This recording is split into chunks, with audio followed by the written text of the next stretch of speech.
Magandang buhay mga bata! Tara, samahan ninyo akong matuto kasama si Teacher Aika, your online teacher. Please don't forget to subscribe, like, share, and hit the notification bell for more videos. Thank you!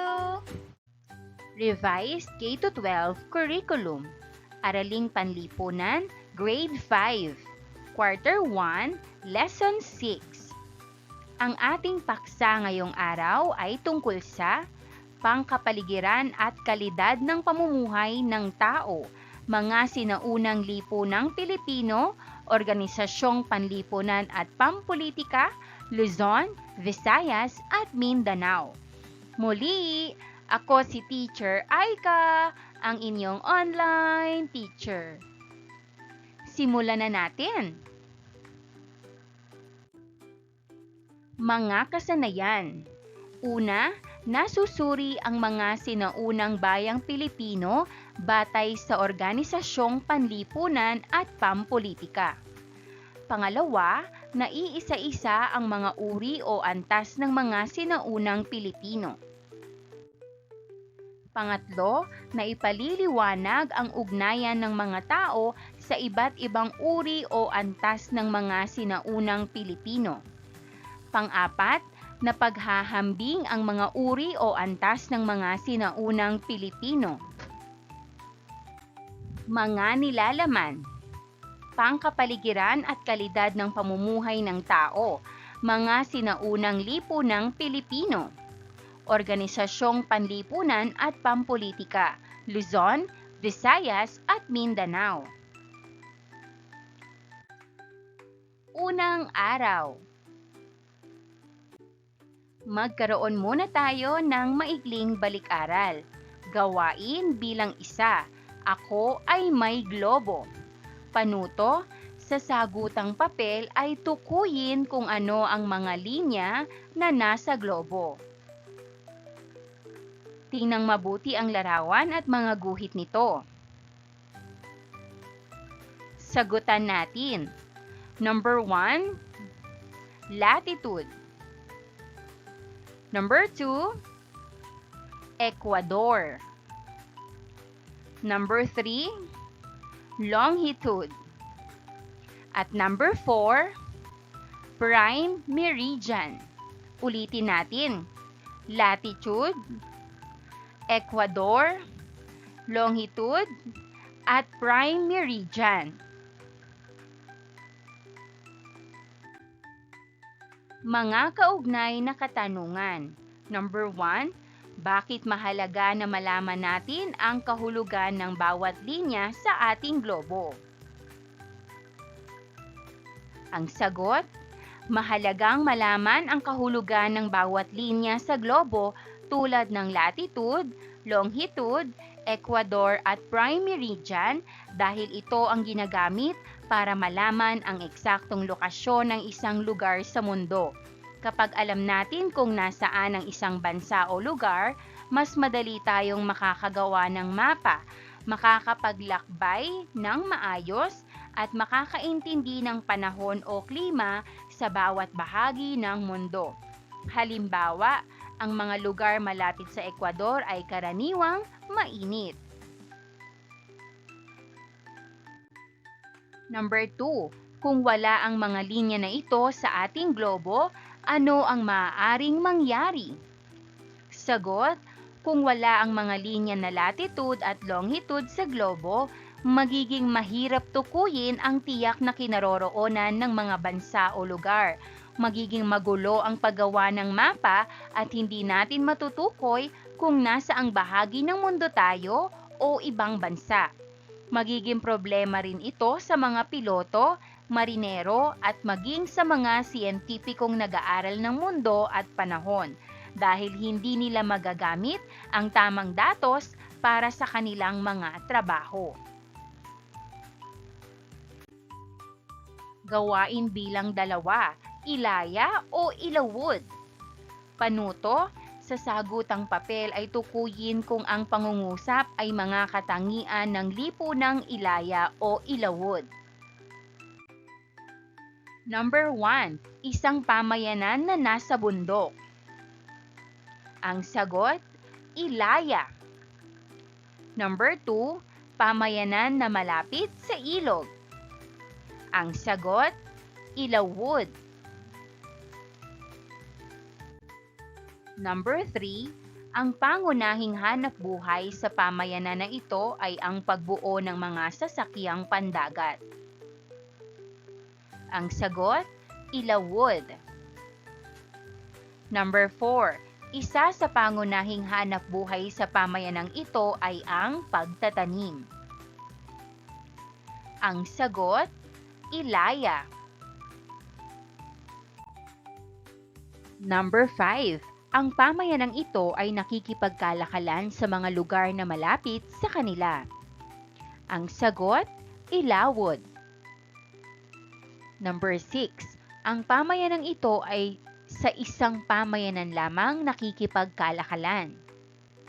Ang sagot, Ilaya. Number 7, ito ay isang pamayanan sa looban ng kagubatan. Ang sagot, Ilaya.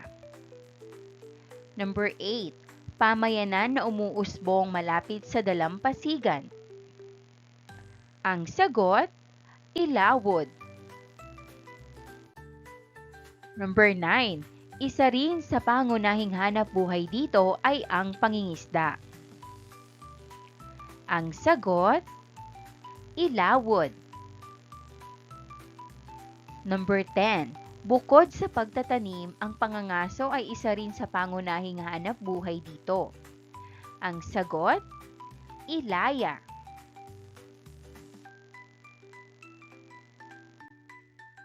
Isipin, kung ikaw ay bibigyan ng pagkakataon na manirahan sa Ilaya o sa Ilawod, ano ang iyong pipiliin at bakit ito ang iyong napili? Maaaring sagot, pipiliin ko ang Ilawod dahil mas madali rito ang pakikipagkalakalan. May akses sa tubig at pangingisda at mas malapit ito sa ibang pamayanan. Kung ako ay maninirahan dito, mas magkakaroon ako ng maraming oportunidad sa hanap buhay at mas madali ang komunikasyon at paglalakbay.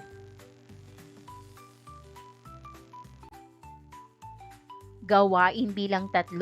Suri larawan. Tingnan ang mga larawan. Suriing mabuti at isulat sa sagutang papel ang iyong mga napansin sa larawan tulad ng kasuotan, palamuti sa katawan, dalang gamit at magkaroon ng hula kung ano sa iyong palagay ang kanyang tungkulin sa isang pamayanan. Narito ang mga larawan. Suriin natin. Unang larawan, napansin ko na ang lalaki at babae sa larawan ay nakasuot ng makukulay na kasuotan at maraming palamuti sa kanilang katawan tulad ng kwintas at pulseras. Ang lalaki ay may telang nakapulupot sa kanyang ulo. Sa aking palagay, sila ay kabilang sa mayayaman o maharlikang uri ng tao sa kanilang pamayanan. Maaring sila ay mga pinuno o taong may mataas na tungkulin sa lipunan. Pangalawang larawan. Napansin ko na ang lalaki ay may hawak na malaking sandata at may suot na balabal. Ang babae naman ay may takip sa ulo at nakasuot ng simpleng damit. Sa aking palagay, ang lalaki ay isang mandirigma o tagapagtanggol ng kanilang pamayanan at ang babae ay maaaring kanyang asawa o isang karaniwang mamamayan. Pangatlong larawan. Napansin ko na ang lalaki ay nakasuot ng dilaw na kasuotan at maraming palamuti sa katawan. Ang babae ay nakasuot ng kulay asul at pula na damit at may suot ding palamuti sa leeg. Sa aking palagay, ang lalaki ay isang pinuno o dato sa kanilang pamayanan at ang babae ay maaaring kanyang asawa o isa ring taong may mataas na katayuan. Bokabularyo. Datu. pinakamataas na antas ng tao sa lipunan sa sinaunang panahon. Bagani, mandirigma sa lipunan sa sinaunang panahon. Timawa, mandirigma sa lipunan sa sinaunang panahon. Alipin, ang bumubuo sa pinakamababang antas ng panlipunan. Barangay, pamayanan sa sinaunang bayan ng Luzon at Visayas. Sultanato, pamayanan sa sinaunang bayan ng Mindanao. Kaugnay na paksa bilang isa, mga antas panlipunan ng mga sinaunang Pilipino. Pagproseso ng pag-unawa. Bago pa dumating ang mga Espanyol sa Pilipinas ay organisado na ang lipunan ng mga sinaunang Pilipino. Nahahati sa 3 pangkalahatang antas o uri ng tao ang lipunan ng sinaunang Pilipino sa Luzon, Visayas at ilang bahagi ng Mindanao. Ang mga ito ay ang Maginoo, Maharlika at Timawa at Alipin. Unahin natin ang Maginoo. Ang Maginoo o Noble or Royal Class ang pinakamataas na antas panlipunan sa sinaunang lipunang Pilipino. Maginoo ang tawag sa pinakamataas na antas ng tao sa sinaunang barangay sa Luzon. Sa pangkat na ito nagmumula ang datu o pinuno ng barangay at ang kanyang pamilya. Kasama rin sa pangkat na ito ang mayayaman at mga maimpluwensyang tao sa barangay. Kabilang din dito ang sanggunian ng matatanda na pawang kalalakihan. Sa mga mas malalaking barangay o mga pinagsanib na barangay, ang namumuno ay tinatawag na lakan o raha, isang Indo-Arabeng salita na nangangahulugang hari. Ang datu ang pinuno ng isang balangay, sasakyang pandagat na ginamit sa paglalayag sa karagatan, barangay sa kasalukuyan, na binubuo ng 50 o higit pang tagasunod. Siya ay may tungkulin na bigyang proteksyon ang kanyang nasasakupan, magbibigay ng payo sa mga taong may mabigat na suliranin, magbibigay ng ayuda sa mga nangangailangan at may sakit. Sa Visayas tulad ng Panay, Cebu at Leyte at ilang bahagi ng Hilagang Mindanao, ang datu o raha ang nasa pinakamataas na antas ng nasasakop na lipunan. Sa mga lugar na ito, ang kalakalan ang pangunahing paraan sa pagpili ng datu. May kakayahan dapat ang datu na mapaunlad ang kalakalan. Ang mga datu ay nirerespeto, sinusunod at tinutulungan ng mga timawa at oripun o alipin. Maaaring maging datu ang isang kasapi ng barangay sa pamamagitan ng katapangan, katalinuhan, katandaan, pagmamana o kayamanan at kalakasan bilang isang mandirigma.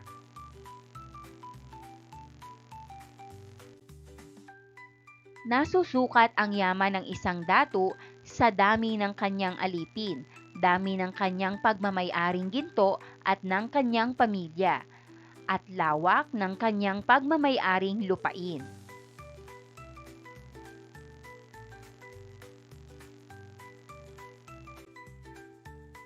Sa sinaunang lipunang Tagalog, ginagamit bilang tanda ng paggalang at pagkilala ang salitang gat o lakan upang tumukoy sa mga maginoo. Maharlika at Timawa. Ang maharlika at timawa ang bumubuo sa pangalawang antas o panggitnang uri ng tao sa lipunan. Ito ang tawag sa kanila ng mga taga-Luzon. Ang mga maharlika ang pinagkakatiwalaang tao ng datu at katuwang sa pamamahala at pakikipaglaban. Ang mga timawa naman ay ang karaniwang tao o malalayang tao sa barangay. Tinatawag na bayani ang mahuhusay na mandirigma. Marami sa mga ito ay mula sa pangkat na maharlika, warrior class. Tungkulin ng mga maharlika na tulungan ang datu sa pagtatanggol at pagpapanatili ng kapayapaan sa barangay. Sila rin ang nagtutustos sa paggawa at pagbibigay ng mga kagamitang pandigma.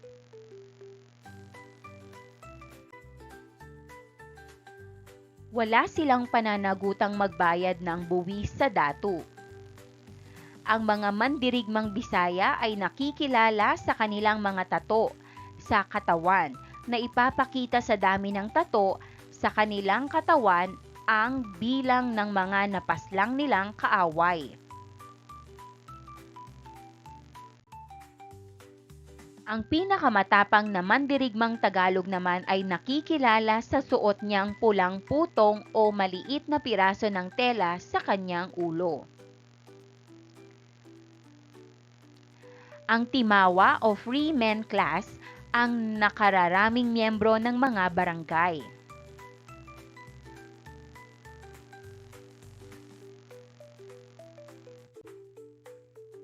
Malalaya at nagsasarili silang mamamayan na hindi nagbabayad ng buwis sa kanilang datu, ngunit nagsisilbi tuwing kailangan.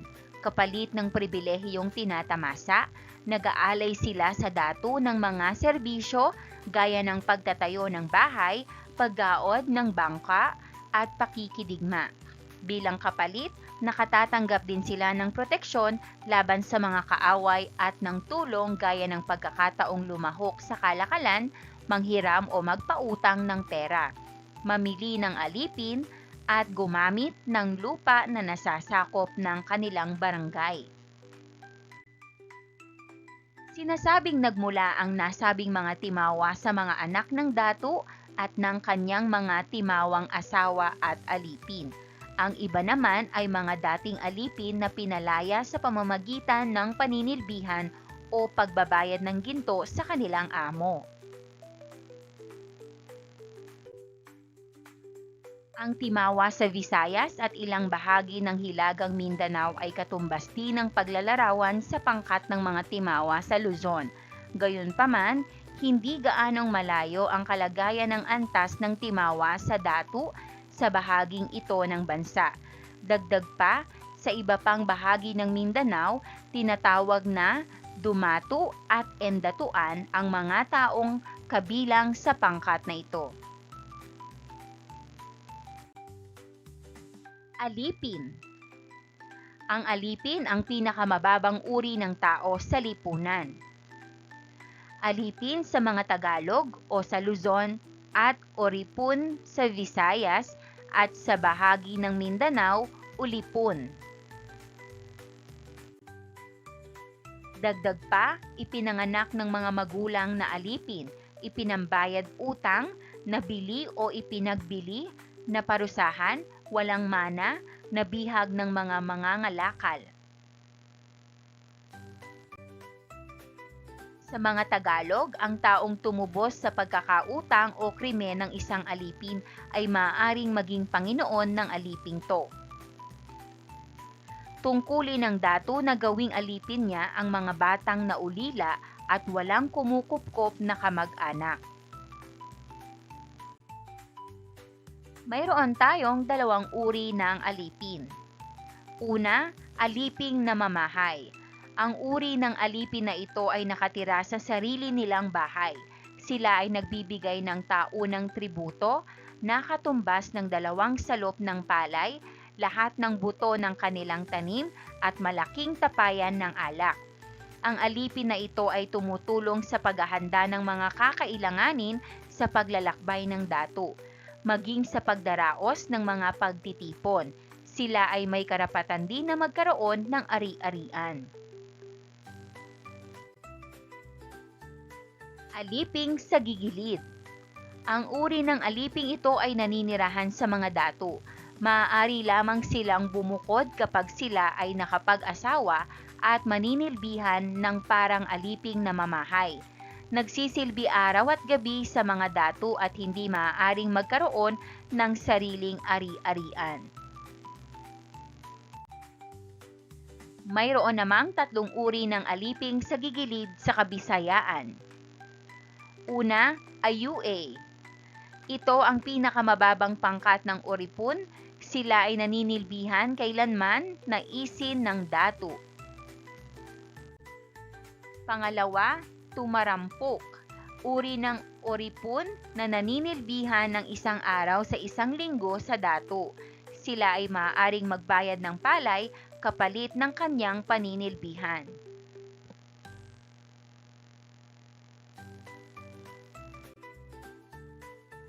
Pangatlo ay tumataban. Sila ay naninilbihan sa dato tuwing may piging o pagtitipon.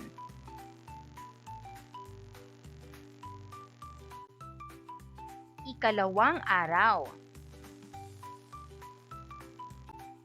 Gawain bilang 4. Iguhit ang isuot na dapat. Gamit ang mga larawan o imahe sa ibaba, ay bihisan at maglagay ng mga bagay upang maging katulad ng hinahanap na uri o antas ng sinaunang Pilipino sa pamamagitan ng pagguhit. Maaaring lagyan ng kulay ang gawain. Datu, maharlika, at timawa. Gamit ang sagutang papel ay ilarawan kung ano ang iyong mga iginuhit upang maging katulad ang mga imahe ng tao batay sa mga hinihinging antas o uri sa lipunan, datu, maharlika, at timawa. Kaugnay na paksa bilang 2, Organisasyong Pampolitika, Luzon, Visayas at Mindanao. Ikatlong araw. Pagproseso ng pag-unawa. Mayroong 2 uri ng organisasyong pampolitika na umiral sa sinaunang panahon sa Pilipinas, ang barangay at sultanato. Maikling kasaysayan, barangay. Lumaganap sa mga pamayanan sa Luzon at Visayas ang mga barangay. Sultanato, dala ng Islam sa katimugang Pilipinas, nabuo ang isa pang uri ng pamahalaan ng mga sinaunang Pilipino, ang sultanato.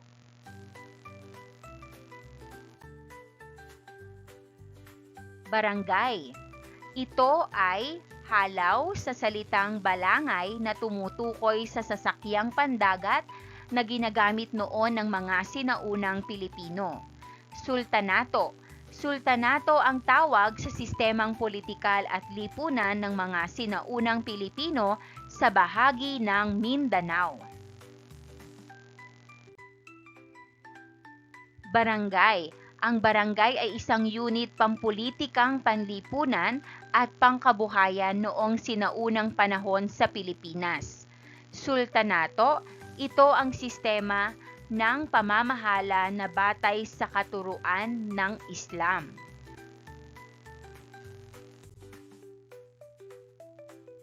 Sultanato, si Sharif ul Hashim ang nagtatag ng unang sultanato sa Pilipinas at tumayo ring sultan nito.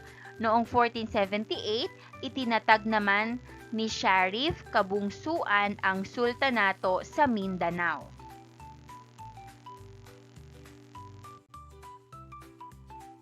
Namumuno, barangay, karaniwang binubuo ng 30 hanggang 100 pamilya ang isang barangay. Datu ang tawag sa pinuno nito. Sultanato, ang sultan ang namumuno sa sultanato. Barangay, siya ang pinakamalakas, pinakamatapang at pinakamayamang lalaki sa barangay. Sultanato, taglay ng sultan ang mga sumusunod na katangian. May angking kayamanan, mataas na bilang ng tagasunod, at may mahalagang ambag kaugnay sa pagpapahalaga ng lipunang Muslim. Barangay. Nakasalalay sa datu ang kapakanan ng buong barangay, kaya tungkulin niyang magpatupad ng mga batas at ipagtanggol ang kanyang barangay. Sultanato. Ang pagiging sultan ay namamana.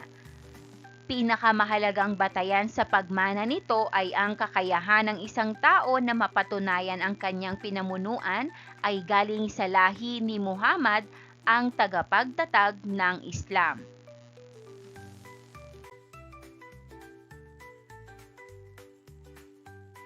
Umiiral na batas. Barangay. May dalawang uri ng batas na umiiral sa barangay, ang nakasulat at hindi nakasulat na batas. Sultanato. Ang sultan ang siyang nagtatakda at nagpapatupad ng mga batas sa isang sultanato. Ang kanyang pasya at hindi na maaaring magbago pa.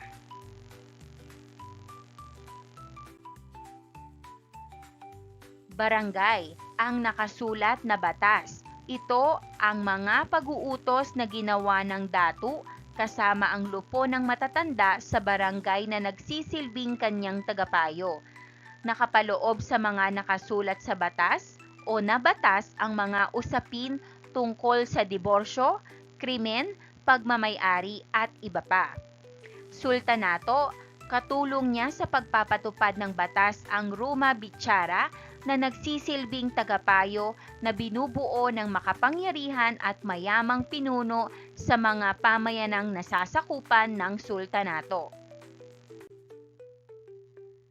Barangay. Ang mga batas na nakasulat matapos itong mapagtibay ay pinagbibigay alam sa isang pagtitipon sa pamamagitan ng umalohokan o tagapagbalita. Sultanato. Ang mga batas ay batay sa adat o customary laws, Sharia o Islamic law at Quran. Sistemang pangkatarungan. Barangay.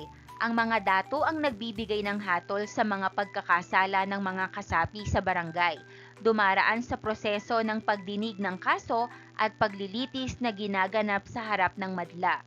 Sultanato. Ang sultan din ang nagsisilbing hukom sa paglilitis sa mga paglabag sa batas at tumatayong kinatawan ng kanyang mga nasasakupan sa anumang pakikipag-ugnayan sa sultanato.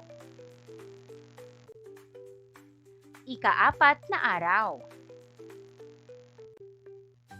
Gawain bilang 5, Venn diagram. Gamitin ang Venn diagram sa ibaba. Ibigay ang pagkakaiba at pagkakatulad ng barangay at sultanato. Magbigay ng 5 pagkakaiba at 3 pagkakatulad. Barangay. Pinamumunuan ng datu. Mas maliit ang sakop. Karaniwang matatagpuan sa Luzon at Visayas. Pamumuno ay ayon sa tapang at yaman. At mas simpleng pamahalaan. Samantalang ang sultanato, pinamumunuan ng sultan. Mas malawak ang nasasakupan. Karaniwang matatagpuan sa Mindanao. Pamumuno ay ayon sa pamana at relihiyon at may batas na Sharia o batas ng Islam. Pagkakapareho, may sariling pinuno o leader. May sinusunod na batas at kaayusan at bahagi ng sinaunang pamahalaan ng mga Pilipino. Noon at ngayon. Ngayon na inyo nang nalaman ang pagkakatulad at pagkakaiba ng barangay at sultanato, palawakin pa natin ang inyong nalalaman sa pamamagitan ng paghahambing ng inyong kaalaman sa dalawang sistemang pampolitika ng sinaunang lipunang Pilipino at sa kasalukuyang panahon.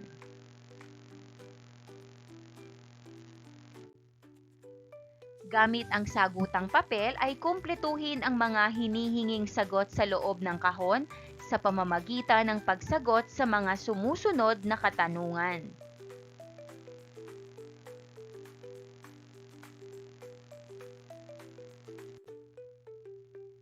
Sagutan natin. Noon, ang barangay ay isang maliit na pamayanan na binubuo ng ilang pamilya at pinamumunuan ng dato. Ngayon, ang barangay ay isang opisyal na unit ng pamahalaan sa ilalim ng lungsod o bayan na may sariling opisyal. Noon, ang dato at sultan ay ang nagsisilbing pinuno at tagapamahala ng kanilang nasasakupan. Ngayon, ang dato at sultan ay ang pinalitan ng hinalal na pangulo na siyang namumuno sa Pilipinas.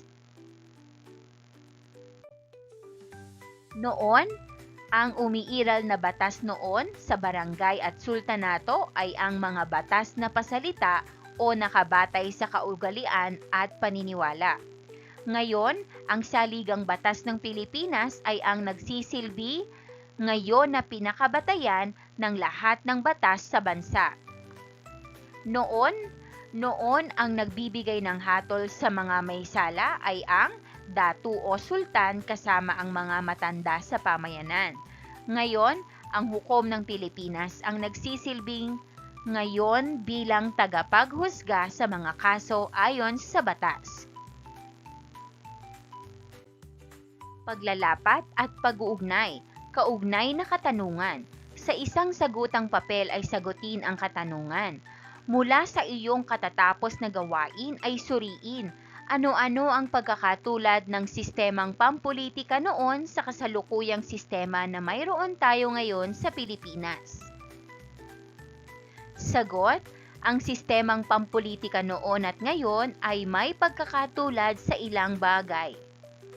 Una, pareho silang may pinuno. Noon ay datu o sultan, ngayon ay barangay captain, mayor at presidente. Pangalawa, pareho rin silang may batas na sinusunod upang mapanatili ang kaayusan sa pamayanan. Pangatlo, noon at ngayon ay may mga taong nagbibigay ng hatol o desisyon sa mga may nagawang mali, kagaya ng datu noon at hukom ngayon. Pareho rin silang may tungkuling pangalagaan ng kapakanan ng kanilang nasasakupan. Pabaong pagkatuto. Gamitin ang mga sumusunod na katanungan para sa mas malawak na pagkakaunawa sa aralin.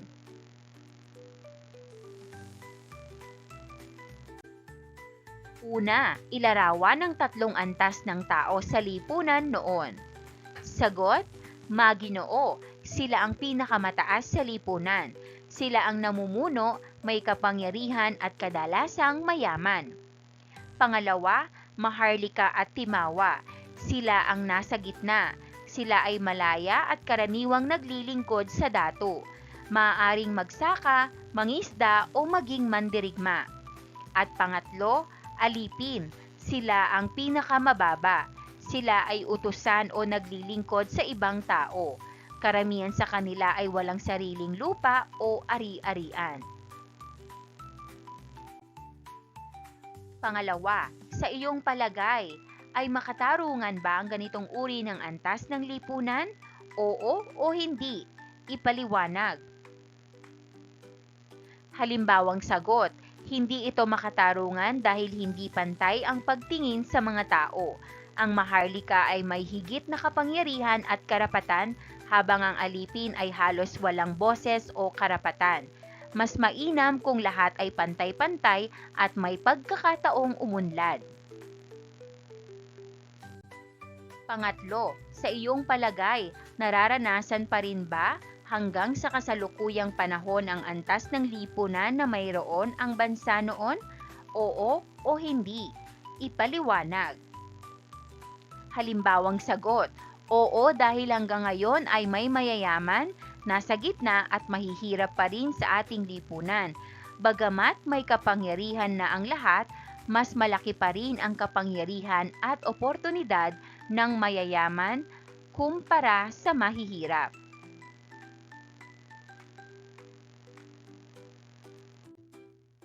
Pang-apat, kung ikaw ay magiging datu o sultan noong unang panahon, ano ang iyong batas na papairalin sa iyong nasasakupan? Magbigay ng 3. Halimbawang sagot. Una, bawat isa ay dapat tratuhin ng pantay kahit anong antas sa lipunan. Pangalawa, bawal ang pag-aabuso o pananakit sa mahihina o mahihirap. Pangatlo, lahat ay may karapatang mag-aral at matutong bumasa at sumulat. Panglima, sa iyong palagay kung walang batas na umiiral noon sa barangay o sultanato, ano ang maaaring mangyari sa kanilang lugar? Halimbawang sagot, maaaring magulo ang kanilang pamayanan, mag-aaway ang mga tao, walang susunod sa patakaran at wala ring hustisya para sa mga naaapi. Magiging magulo ang pamumuhay ng lahat at hindi uunlad ang pamayanan. Pagninilay sa pagkatuto. Gamitin ang diagram sa gilid upang magkaroon ng pagninilay sa pagkatuto.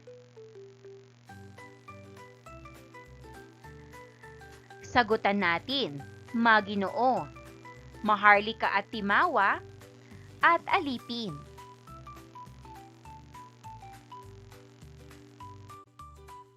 Pagsusulit, panuto, pipiliin ang tamang sagot mula sa pamimilian. Isusulat ang titik ng tamang sagot sapat lang bago ang bilang. Number 1. Ano ang tawag sa pinuno ng isang balangay na binubuo ng 50 o higit pang tagasunod sa sinaunang lipunan ng Pilipinas? A. Datu, B. Maharlika, C. Bagani, o D. Timawa? Ang sagot, A. Datu.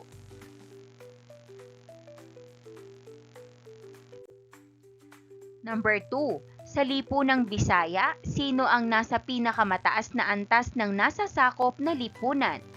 A. Datu, B. Maharlika, C. Timawa, o D. Alipin? Ang sagot, A. Datu. Number 3. Ano ang tawag sa mga mahuhusay na mandirigma na karamihan ay mula sa pangkat ng Maharlika? Ang sagot, B. Bagani. Number 4. Ano ang tungkulin ng mga Maharlika sa barangay? A. Magbayad ng buwis sa datu. B. Tulungan ng datu sa pagtatanggol at pagpapanatili ng kapayapaan sa barangay. C. Maging alipin ng datu. O D. Pamunuan ang barangay. Ang sagot, B. Tulungan ang datu sa pagtanggol at pagpapanatili ng kapayapaan sa barangay. Number 5. Ano ang tawag sa panggitnang uri sa lipunan? Nasa pagitan ng datu at Maharlika at ng mga alipin.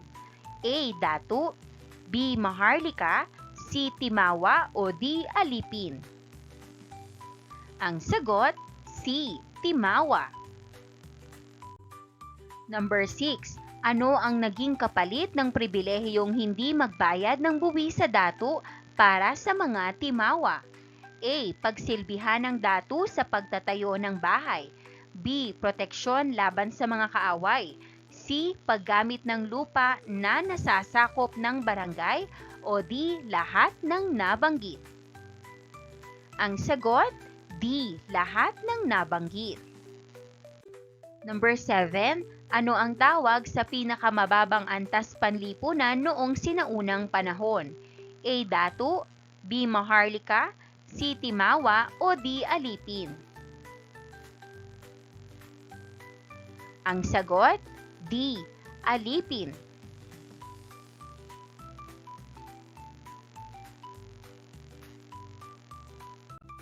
Number 8.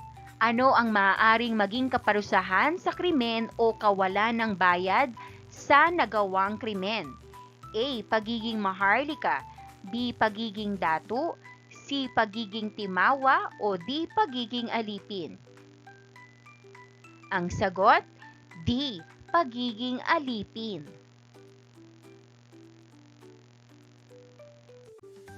Number 9. Ano ang uri ng alipin na naninirahan sa sarili nilang bahay at nagbibigay ng taunang tribute sa datu? A. Aliping namamahay. B. Aliping sa gigilid. C.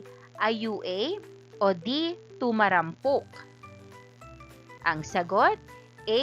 Aliping namamahay. Number 10. Ano ang tawag sa uri ng oripon na naninilbihan kailanman naisi ng datu? A. Ayua, B. Tumarampok, C. Tumataban, o D. Aliping namamahay? Ang sagot, A. Ayua. Number 11. Saan maaaring maging Panginoon ng alipin ang taong tumubos sa pagkakautang o krimen ng isang alipin? A. Sa datu, B. Sa maharlika, C. Sa bagani, o D. Sa timawa? Ang sagot, A. Sa datu.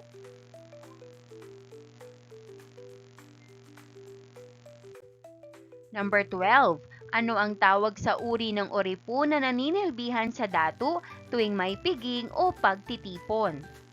A. Ayua, B. Tumarampok, C. Tumataban, o D. Aliping namamahay?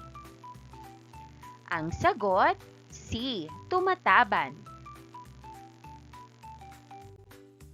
Number 13. Ano ang tawag sa pinakamatapang na mandirigmang Tagalog na nakilala sa suot niyang pulang putong o maliit na piraso ng tela sa kanyang ulo? A. Datu, B. Maharlika, C. Bagani, o D. Timawa? Ang sagot, D. Timawa.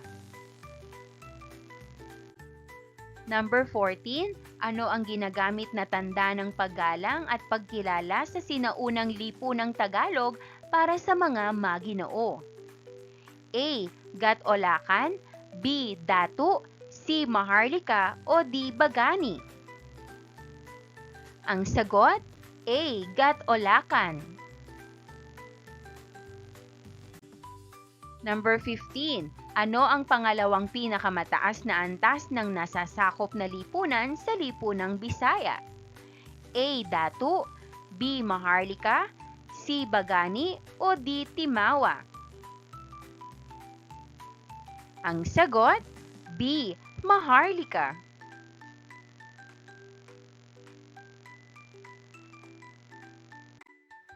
And that wraps up today's lesson.